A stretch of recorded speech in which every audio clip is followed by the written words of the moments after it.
What Drives You is brought to you by Ziglar, your premier source for equipping life and leadership coaches. Visit Ziglar.com and let them inspire your true coaching performance. Yeah.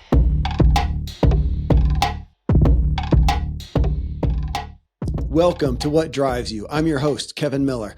Thanks for joining me as I talk with today's most influential change makers to uncover what truly drives them and extract the big takeaways from their insights so you can integrate that wisdom and leverage the power of your unique inner drive and wake every day to your authentic, driven, and inspired life.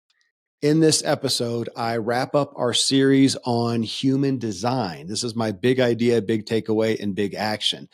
So human design, another take on personality profiles. Think of Myers Briggs, DISC, Enneagram. And the purpose of these is to understand your natural propensities and predispositions so you can better understand and leverage yourself and others and up-level your performance and fulfillment. This is not just something for novelty and interest, it's to use. I'll speak more to the benefit in just a moment. The difference with human design is all the others are self-reporting, while human design is based on your birth date, your time, and location. That's it. And yes, this is the concept, the base of astrology. And according to my good Christian upbringing, and really up to now, is just blasphemy. I'm doing a series on it because one, I found the results. I was referred by a friend, Renee Marino, who did part 3 with me. I respect her. And I found the results then when I did it to be incredibly revealing and useful. And 2, I really don't see any problem personally in the concept of this being designed by God. Not going to go down into that type of doctrine, but I will put that out there. So my source on human design, again, recommended by Renee Marino, is Erin Claire Jones, who founded Human Design Blueprint. There are other sources out there. What I've found is Erin is the most influential and just an incredible human being. So if you look at humandesignblueprint.com, that's Erin. That's what she founded. You can get a free report on yourself right there to start off with. See if it, strikes anything as looks of interest. And then if you want to upgrade to the big report like I did, and I actually did it about a month before I ever connected with Erin. So I did this on my own.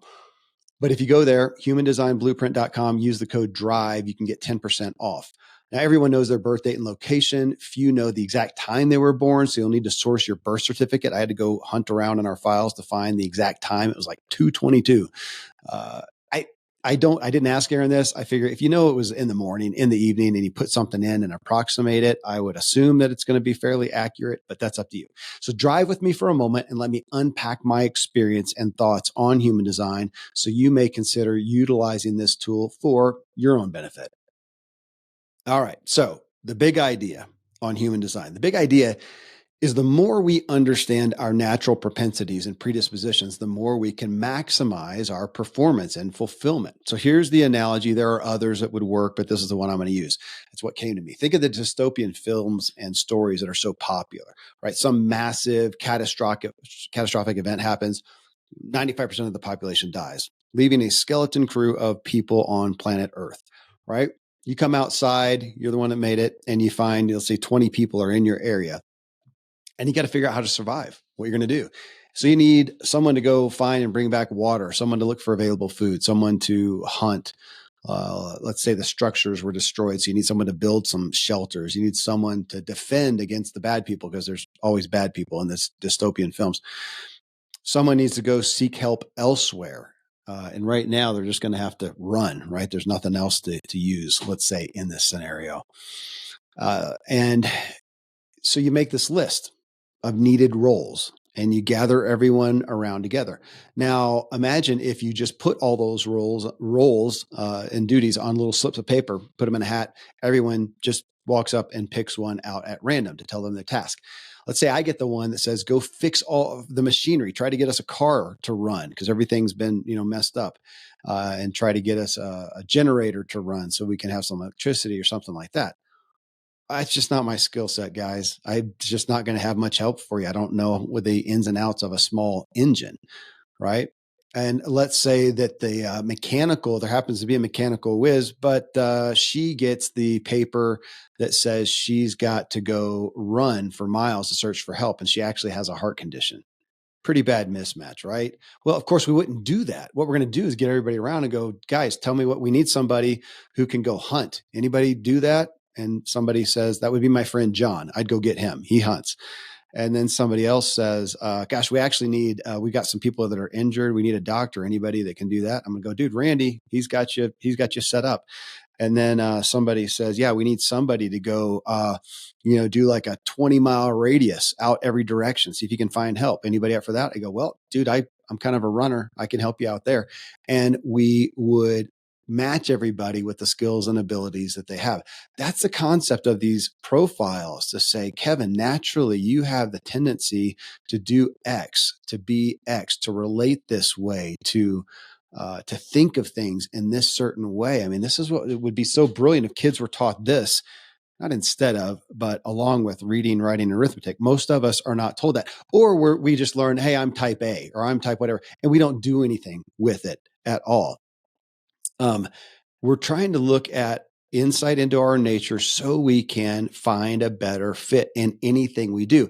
And as you heard hopefully if you listened to the episodes before this, that it's not telling you, I'll retract my analogy a little bit, because it's not telling you, oh, because of this, you can only do these positions. We talked about sales in one of them.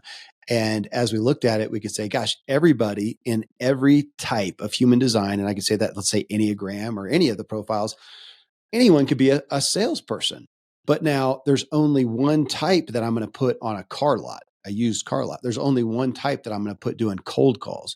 There's only one type that I'm going to have selling luxury homes. There's only one type that we're going to have to sell. I was reading this morning about like the CIA and hostage negotiations. That's a sale. That's a sales pitch, and I'm going to put somebody there.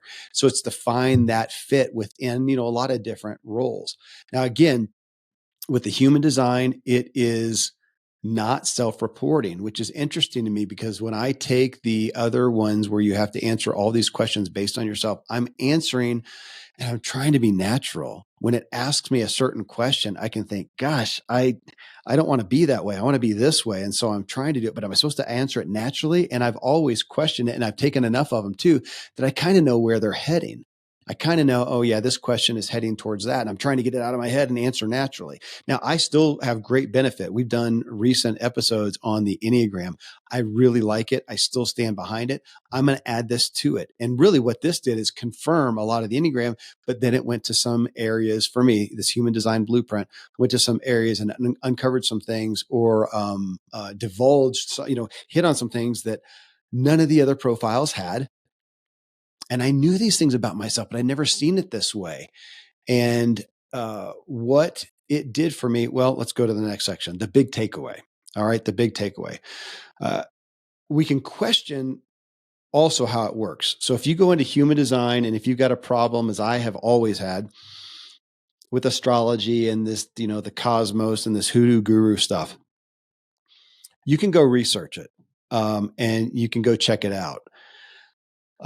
You can also just take this thing, and if you want to, don't tell anybody. If you take it and find it useful, don't tell a soul. Use it, equip yourself. If you find it useful, benefit yourself from it. Don't tell anybody. If you don't want to be associated with it, that's fine. Taking it does not mean you are into astrology now, and now you're going to be reading the paper and you're going to be asking people what their sign is, and you're going to be going, oh my gosh, you're a Sagittarius too. And you don't have to do that. You don't have to be one of those people necessarily. You can just use it like you use antibiotics, or your Tesla, or your smartphone, or for a lot of people, your toilet. And you have no idea how it works, why it works, and you aren't really concerned about it. You're just glad it does. That's going to rub some people wrong. They want to know, they're analytical, and they want to understand that. And I get that. So then I'd say, well, don't use it, or get over it, or go read the history, see if you can come to grips with it. I actually can't. I started to read about how this happened. Oh my gosh, man, that's so way out there. I also feel that way about my Bible that I grew up on, that I still read and study. And there's a lot of it in there. And I go, oh my gosh, this is so wackadoodle out there. That's why it's called faith. So I'm going to personally put my faith that God had something to do with this because holy moly, I have found it useful. I'm in awe of airplanes, and I don't know that I believe God had anything to do with that, but I use them. I find them very useful. So here's a quick rundown on human design, and specifically the human design blueprint from Erin Claire Jones that she founded here. And these are what it's going to go through and give you as a takeaway that you can use, that I am using. It starts off with number one, the basics. I think it's in 3 segments here. I'll read it off. The basics, how you use your energy best. This is how you use your energy best. Mine was incredibly eye-opening to go, I resonate. Yes, that is how I use my energy best. And then it shows you how I don't, what's not going to line up. And I read it and went, son of a gun, that's great. Again, this isn't an I am what I am. So now I don't have to do any of that, but it's me understanding myself and going, okay, so when I do these things, I'm going to be using my energy well. When I do these things, it's not going to be. So if I do need to do those, which sometimes I might need to do, to realize it's going to drain me and I'm going to need to recover from that. Great to know. That's what I can do to help keep me at the top level that I possibly can. So think about that with all these. How you create opportunities, how you best make decisions, how you know you're on track, how you know you're off track, how you best process things, how you manifest your unique purpose, how you would pursue and understand your purpose. Okay, so that's some of the things. Number 2 is called your centers, but how you get inspired, how you form and share opinions. That was really interesting. I went along and went, holy smokes, that is how I form and share opinions. And I know that that's different from, and I won't name some people in my life, from different people in my life that they do it in a different way. How great to know, so that we can look and go, man, as we're considering this thing in our partnership, whether it's marriage or family or business or friends or whatever, to go, gosh, we're going to try to make a decision, and we form our opinions differently. The next one's how you communicate. I mean, I have a communication style that's naturally me, that's going to fit some places, some not. How great to know that and to look how I can leverage that best. How you express your identity, how you value yourself, how you work with your emotions, how you work best, how you work with your intuition, how you deal with stress. The last one is called your channels. I'm not going to go into the details there, but it talks about knowing, vision, discovery, presence, perfecting, and intimacy. And again, mine were really eye-opening. I looked at it and went, gosh, yeah. And I've never seen that outlined. Here's a big takeaway. What I found in my human design blueprint report was a lot of content addressing specific propensities, predispositions of mind that I've never seen addressed. And there were a lot of good things, a lot of things that I felt like were problems, were dysfunctions, instead of strengths, instead of looking at them as strengths. Again, I'm going to say it over and over. It doesn't mean that I say, well, I never do those other things, or I do things that don't fit me, or all my dysfunctions are now justified. I don't have any problems. What I am is just a perfect design. I'm not going to say that. Maybe you're supposed to in human design, but I'm not going to say that. But I'm going to say, gosh, this is my propensity. These are I'm not going to call them dysfunctions. I'm going to go, these are actually strengths. Like the idea of, I get excited about things and I run to start things, and then kind of get them started and I'm ready to move on. So I can look at that and go, gosh, that's pretty flaky. Kevin doesn't finish things. That has been a part of my life. It's part of why my list of my bio of 19 businesses. Well, I started a lot and then I didn't finish them, or I left them. I had some that were incredibly successful that I walked away from, and either they kept going or they just died then. And I need to harness that and not feel guilty about that. And now that in seeing that, and I've come to that in later years, but it was really great to see this confirmation to go, man, I'm really great at starting something. So if we're talking to an investor about a business, to say, man, I'm great at getting this thing off the ground, started and off the ground.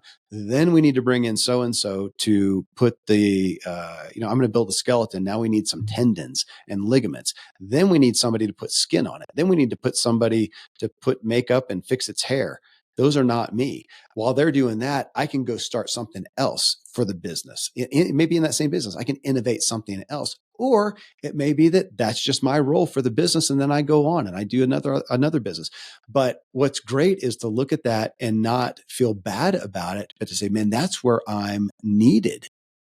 That's where I'm best. Because meanwhile, there's a lot of things that aren't starting because other people don't have that skill. They're not the ones to start something. They're ones to take it and run and maximize it. And then there's somebody else that's great at, I'm going to bring it to completion. We need all those people, but we can't start with the person that all they do is completion. If that's all we got, then nobody starts it. They need me. If all we've got is me, nobody finishes it. This is what we're looking at. So that in the meantime, we're not thinking that we're dysfunctional, having guilt about it. And it also really draws us to community. It's drawing me to others. It's drawing me to have grace for my abilities, propensities, predispositions, and grace for others with theirs. That is powerful. That is empowering, and that is equipping. That's what we should do with all personality profiles. I'm not going to hold this one up, human design, as the best. Again, I'm interested because it's not self-reporting. And I'm interested because it brought out some areas about me that I know to be true, and they were confirming, but I've never seen them listed out in some of the other profiles. And if I was doing this and doing a great comparison, I would probably say, now that I think about it, the human design gave me this, the Enneagram gave me this, and the Enneagram pulled some things out that I know are true about me that the human design didn't. And I'm going to take all these and use them. And at certain points in my life ongoing, I'm going to go take the disc profile again. I've probably taken it, I don't know, 15 times in my life. I'm going to take it again. I'm going to take the Enneagram again. And I might take a different style. Some of these have different styles. Here's a disc for this perspective and a disc for that and an Enneagram. I may do that. And I may come back and, well, theoretically, the human design one would not, I should ask Aaron that, won't change. It shouldn't change. So that's one that I can use. But I need to, let's go now. Last part, the big action. First, the big action is if somehow you stumbled upon this and you're listening, go back and listen to my initial show with Erin Claire Jones on human design. You can listen to the part 2, which is what drives her, and it gives some insight into her and how she uses human design in her life. Listen to part 3. That's with Renee Marino, who has co-hosted a lot of shows with me. She's the one that brought this to me. Incredibly insightful to hear her perspective and how she has used it in her life. Now, then the other big action is go take the report. Go to humandesignblueprint.com. You can take a free report just by putting in those things, your birthday, time, location, and get your report, free report. And I had one of my daughters do that the other day. She was incredibly impressed by it. And then if you want to get the big report, which I did, again, before I ever even got connected with Erin Claire Jones, I paid for full price for my report. And it was incredible. If you want to take the full report, you can use the code DRIVE and get 10% off. The next big action, though, is use it, study it, take notes on it. Think about the roles where you've succeeded and failed in and how they lined up or didn't line up to what you read about in the human design. Again, when you go back and it shows how you use your energy best, how you create opportunities, how you make best decisions, you should be able to take the report then and think through your life in retrospect somewhat, and then think about it in regards to the things you're involved in right now and say, gosh, man, I'm realizing that my work, I get so frustrated with XYZ. This shows me why I do. Now, it doesn't say, again, this isn't some big grand justification, but it's going, what do I do? What do I shift? Or how do I just have grace?